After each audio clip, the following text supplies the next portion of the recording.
Em giao lưu cả nhà mình pho tượng Bồ Tát với chiều cao là 46 cm nha cả nhà. Mang thúy hồng cực đẹp luôn.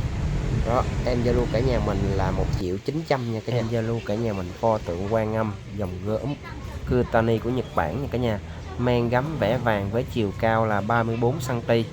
Cốt mang chuẩn xưa luôn nha cả nhà, gồm gương mặt mẹ rất là phúc hậu. Em giao lưu pho tượng này cho cả nhà mình hôm nay với giá là 2.600.000 nha cả nhà. 2.600.000. Pho tượng chuẩn cổ của Nhật Bản với chiều cao 46 cm nha cả nhà. Với nét men gấm vẽ vàng, ngày Quán Âm Bồ Tát nha. Tay cầm một quyển kinh thư. Cái nét vẽ vàng độc đẹp nha, chiều cao 46 cm. Em chốt giá luôn pho tượng này cho cả nhà mình 4.800.000 nha cả nhà. Cả nhà mình yêu thích thì cứ alo em ạ.